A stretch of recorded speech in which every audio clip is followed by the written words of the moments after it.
Strategic planning, should you do it virtually? Should you do it in person? What are the pros and cons? So at SME Strategy, we facilitate strategic planning, we facilitate stakeholder engagement, and we support teams with the implementation of their strategic plans. And one of the big things that's coming up with teams these days, especially because the Delta variant and COVID changes and restrictions for travel and all that stuff, is the pros and cons of doing strategic planning online. Since COVID came to be in about March 2020, we've shifted all of our programs to being online. And we've actually had really great results. I would argue better results being online, but it was mainly out of necessity. Now that we have the option of either meeting in person or virtually, you as the leader, you as the meeting organizer have to sort of decide which of these do we want to choose and what are the pros and cons for each. So that's what we'll cover in today's video. So virtual, what are the pros of doing virtual strategic planning sessions? So shorter sessions are more engaging. So instead of doing your typical 2 or 3 day offsite, what we're doing is 3-hour sessions over a series of weeks. So for a typical strategic planning session, we would do it over 5 weeks, 3 hours long each session. And what's really great about that is that we condense the content and then people can focus for a short amount of time versus, being burnt out after 2 full days.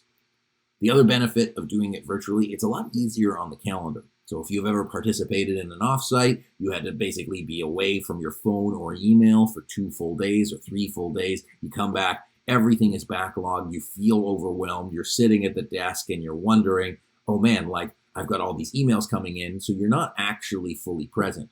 When you do it online, it's a lot easier for people to find a 3-hour block over a series of weeks, and it's easier to schedule in for the bulk of most people. One of the huge pros of having a virtual strategic planning session is that you save on costs. You save on travel costs, you save on flight costs, you save on food costs, you save on room costs. And if you've ever had to plan one of these meetings, it can easily be $20, $30, $40, $50,000, depending on how many people you're bringing in. It's a significant cost savings so that you don't have to lose the upside of doing the planning, but you don't have the associated costs to support all of those people. Another pro of doing a virtual strategic planning session is equity of voice. So when you have a good facilitator who can manage the room, like us, everybody has the same Zoom square. So whether you're the CEO, whether you're the VP, whether you're a manager, you have all of the same size square on Zoom, and it's a lot easier to manage the conversation. It's not monopolized by 1 or 2 people. So if you're looking to have equity of voice, if you want to hear from everybody, having those little squares actually makes it really supportive. Plus, one of the things is using digital tools to be able to solicit feedback. So we use Jamboard, Mentimeter, Google Docs as a means of pulling out information, and then people can take the information for what it is versus the weight of the person sharing it. Now, of course, there's always going to be that slight consideration, but you want to be able to have balanced perspectives and hear everybody's perspectives, then virtual is a great option for you. The final pro of having virtual sessions is the time between the sessions. So I mentioned earlier that if you do a full 2-day strategy session, your brain is burnt out because you've just been going for 16 hours straight. Plus there's usually some activities after. But what's great about the virtual sessions is you get to have a 3-hour chunk, and then you have a week as a team to talk about it and to discuss it and to unpack it. So if there's anything in the session that needs to be realigned on, refocused on, clarified, you have that time. Especially for SMEs, small to medium enterprises that are looking at developing their capacity for strategy work, as in it might not be in their DNA currently. It's a great way to build that muscle up. Hey, we have our session, we've got an hour homework. We've got that session, we've got an hour homework. So you get into the habit of building strategic conversations. And those 5 weeks, 6 weeks, 7 weeks of practicing that are going to really support the 2-3 years of strategy execution moving down the road. So I love virtual sessions. We get a lot done. It helps us help a lot of people because we can, scale it and get across from Canada to the US and to other countries.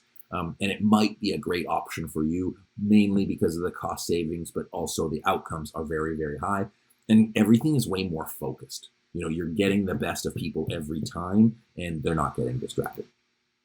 Now, some people want to just stay, hey, in person. If I'm going to have a meeting in person, if I'm going to have a meeting, if I'm going to have a strategy meeting, it needs to be in person. With COVID and all of the restrictions that might be happening, like, you might be pushing off those meetings for 6 to 12 months. So keep in mind that's a consideration as well. But if you're saying, hey, now it's time, we can get in person, why would you want to do that over a virtual? Well, there is definitely the case for stronger in-person relationships and deeper connections.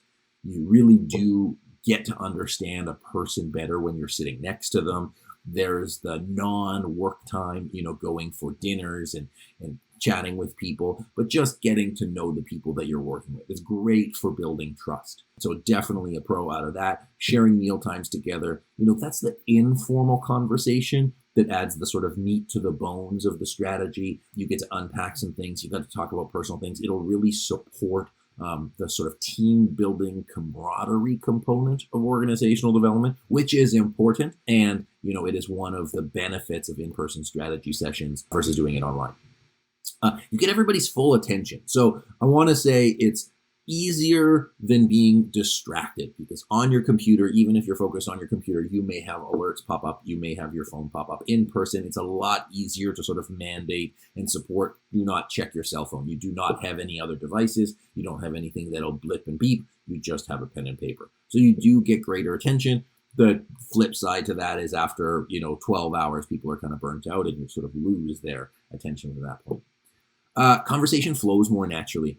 This is one of the big things that teams have been struggling with for the past 18 months is you can only have one person talking at a time on Zoom. So when you're online, you want to be really conscious of not interrupting or not talking over somebody, or if there's lag, it can be kind of awkward. In person, you have a lot better understanding of when that person's done a point. You can talk over them if you want. You can get a little bit more energetic or heated. And so that does have a lot of benefits to it because it can move faster. Downside of that is that you get a lot of multiple conversations at once. So pros and cons to that, but I think the point goes to flowing conversations more naturally.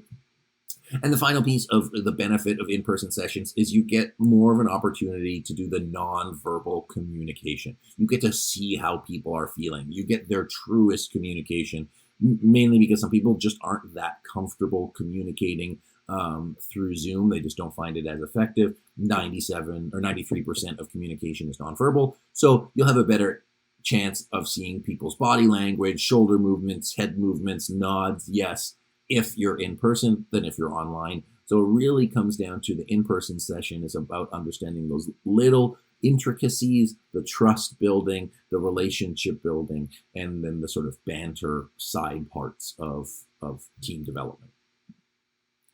Ultimately, you got to do what works best for you and your organization. The pros for virtual: cost savings, time savings, flexibility. Plus, it's a little bit more resilient given the fact that, everything that's going to happen with COVID over the time is you won't have to delay your strategy work, which is critical team building work. You don't have to put it off just because you can't meet in person. It's important work. You need to do it. I would argue you need to do it more than ever. So don't wait to have to do it in person. Do it virtually. The flip side for you is, hey, if you really want to build that trust, you really want to have some tough conversations. And if you have to have tough conversations, you'd rather do it in person. Well, put up the extra cost, put the extra investment, and use it as an investment for your team building in the long term.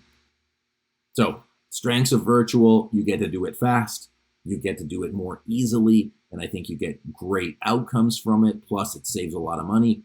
Benefits of in-person is that you get to have that interpersonal piece, you get that team building, you get those casual conversations, and sometimes you get to have more honest conversations because you're not so worried about how it comes across because you get that verbal and nonverbal communication. Ultimately, you got to look at what works best for you, but I want you to keep in mind you have to do it. So for me, if it was a choice between not doing it at all or doing it virtually, pick virtual. We've been doing it really great, and having the right facilitator is key for that. So if you are looking to align your team, move that forward in person or virtually, be sure to click the link in the description for no obligation consultation. We'll just talk to you about, your options, what the process could look like and how it would fit best for your team. So if you enjoyed today's video, be sure to like and subscribe to learn more management and strategy tips. And my name is Anthony Taylor. I'm the managing partner at SME Strategy. We hope we can work with you in the future to help you get to where you want to go along your one destination journey. Thanks so much for watching, and we'll see you next time.